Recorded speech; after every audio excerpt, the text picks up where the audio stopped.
आपण त्या बाबतीत आम्हाला आश्वस्त करावं ही विनंती.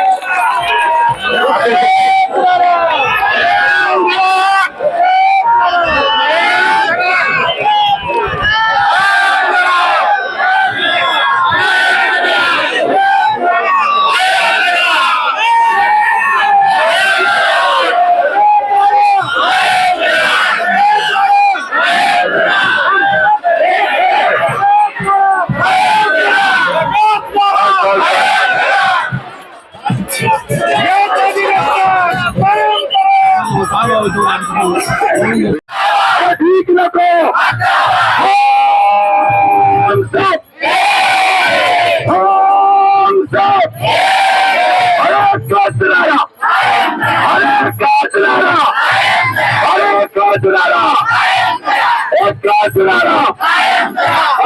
नको अरे ठीक नको अरे ठीक नको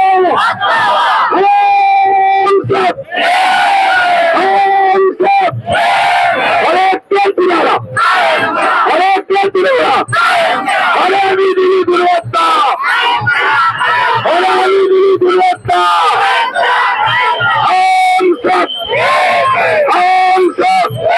राज्य संघर्ष समिती समग्र शिक्षा कंत्राटी कर्मचारी संघर्ष समिती राज्याध्यक्ष योगिता बलाक्ष बोलत आहे. 8 डिसेंबर 2025 पासून आमचं इथं आंदोलन सुरू झालेलं आहे. आंदोलन आम्ही 2 मागण्या करत आहोत की शासनाने आम्हाला शासन सेवेत कायम करावं आणि अशी घोषणा जरी हिवाळी अधिवेशनामध्ये झाली नाही तर आम्हाला स्वेच्छा मरणाची परवानगी द्यावी.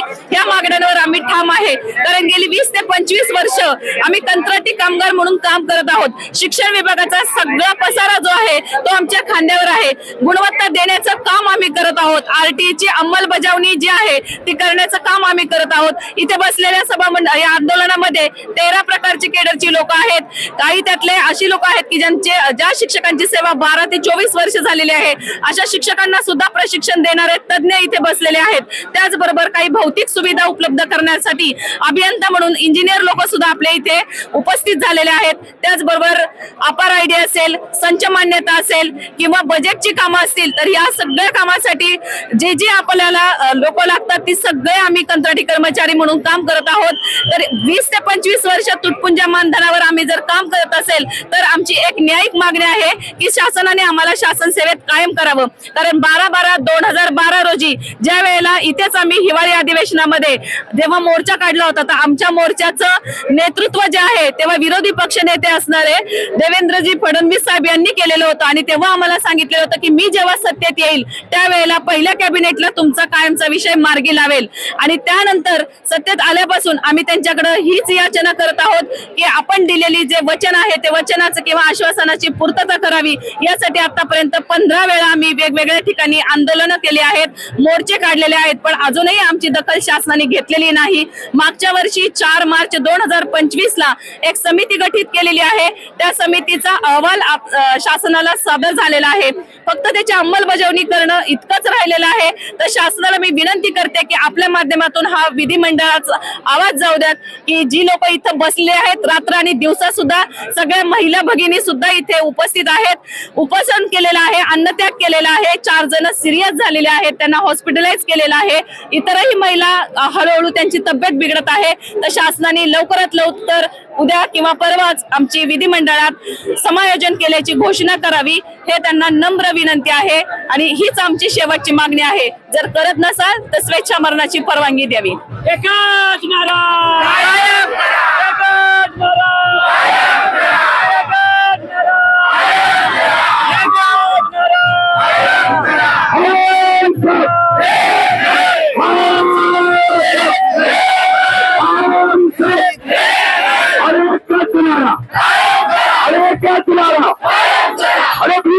नमस्कार सर, मी सुनील दराडे, कार्याध्यक्ष संघर्ष समिती महाराष्ट्र राज्य.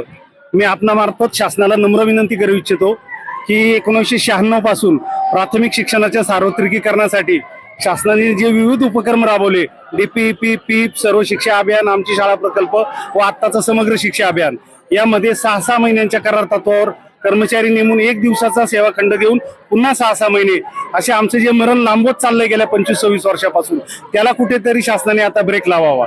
आमची जी निवड झाली ती रीतसर वृत्तपत्रात जाहिरात देऊन, स्पर्धा परीक्षा घेऊन, मुलाखत घेऊन, जे टॉपर आहे असे सगळे उमेदवार निवडून त्यांना 6 महिन्याच्या नियुक्त्या देऊन आमच्याकडून प्राथमिक शिक्षणाचं सार्वत्रिकीकरण घेतलं जात आहे गेल्या 26 वर्षापासून. यामध्ये मुलांचं सर्वेक्षण करणं, मुलांना शाळेत दाखल करणं, भौतिक सुविधा निर्माण करणं, मुलांची सांख्यिकीय व शैक्षणिक माहिती गोळा करणं, ती शासनाला सादर करणं, राज्य शासनामार्फत केंद्र शासनाला सादर करणं व त्यानुसार केंद्र शासनाकडून बजेट मंजूर करून घेणं, या सगळ्या कामामध्ये आमचा समग्र शिक्षाचा कर्मचारी योगदान देत आहे. असं योगदान असतानाही गेल्या 25-26 वर्षापासून आम्ही करार तत्वावर कार्यरत आहोत. त्यापैकी 18,000 पैकी 6,000 कर्मचारी वसती शाळा स्वयंसेवक 2014 साली शासनाने कायम केले. नंतर आता 2024 साली 8 ऑक्टोबर 2024च्या शासन निर्णय अन्वये दिव्यांग कक्षातील 3150 कर्मचारी कायम केले. ज्यांचे नोकरीचे अर्ज आम्ही गोळा केले, ज्यांच्या परीक्षा आम्ही घेतल्या, त्यांना शासनाने कायम केलं. त्याबद्दल आम्हाला कुठलाही खेद नाही. मात्र ते आमच्यापेक्षा ज्युनियर असून त्यांना शासनाने कायम केलं तर आम्ही काय घोडं मारलंय, हे आमचा मुख्य सवाल आहे. की आमच्याकडे गुणवत्ता आहे, योग्य पद्धतीने निवड झालेली आहे आणि प्राथमिक शिक्षणाच्या सार्वत्रिकीकरणामध्ये आमचं योगदान आहे, हे शासनही मान्य करते आणि केंद्र शासनही मान्य करते. म्हणून आमची एकच मागणी आहे की या हिवाळी अधिवेशनामध्ये आम्हाला कायम करण्याचा ठराव मंजूर करून त्याची घोषणा करावी. व याबाबत शासनाने जी अभ्यास समिती गठीत केली होती, ज्यामध्ये शासनाचे उच्चपदस्थ अधिकारी होते, उपसचिव होते व 4 लोकनियुक्त आमदार होते, या अभ्यास समितीने 3 बैठका घेऊन शासनास अहवाल सादर केलेला आहे की यांना कायम करावे, असा एकमुखी ठराव या अभ्यास समितीने दिलेला आहे. इतकं सगळं सकारात्मक असूनही शासन का चालढकल करतंय हे न कळणारं कोडं आहे. म्हणून आमची आपणामार्फत शासनाला विनंती आहे की चालू अधिवेशनामध्ये आज किंवा उद्या आम्हाला कायम करण्याची घोषणा करावी, ही तुमच्या मार्फत आमची शासनाला नम्र विनंती आहे. एक महत्वाचा प्रश्न, जर सरकारने ह्यावेळेस तुमची मागणी मान्य नाही केली तर तुमचा नेक्स्ट पडाव काय असणार? आमच्या 2च घोषणा आहेत सर, कायम करा किंवा स्वेच्छा मरणाची परवानगी द्या. असं पुढत जगण्यापेक्षा आम्हाला शासनाने स्वेच्छा मरणाची परवानगी द्यावी किंवा कायम करावं. कायमची घोषणा होईपर्यंत आम्ही यशवंत स्टेडियम सोडणार नाही, हा आमचा ठाम निर्धार आहे. याचं प्रतीक म्हणून तुम्हाला सांगतो, गेल्या 7-8 भगिनी गेल्या 3 दिवसापासून अन्नत्याग करीत आहे व 4 महिला भगिनी आमच्या आज रोजी दवाखान्यात ऍडमिट आहे. बोला, पुढे बोला. असा आमचा ठाम निर्धार आहे. कायमचा निर्णय झाल्याशिवाय आम्ही आपलं यशवंत स्टेडियम सोडणार नाही. गेल्या 3.5 वर्षामध्ये 350 कर्मचारी आमचे सेवानिवृत्त झाले व 258 कर्मचारी मयत झालेले, जे कायमची आस लावून मेले. तत्वतच आमचे हाल होऊ नये म्हणून आम्ही आपणामार्फत शासनाला विनंती करतो की आम्हाला कायम करण्याची घोषणा अधिवेशनामध्ये आज किंवा उद्या करावी, नाहीतर आम्ही हे यशवंत स्टेडियम सोडणार नाही, हा आमचा ठाम निर्धार आहे. मी Bhagyashree Pawar, MIS coordinator URC 2. आम्ही 20 वर्षांपासून अतिशय तुटपुंज पगारावर इथे काम करतो आहे आणि 20 वर्षांपासून आम्हाला कंत्राटी सेवेत शासनाने ठेवलेलं आहे. आमच्याकडनं शासनाचं सगळं प्रशासकीय काम हे लोक करून घेतात.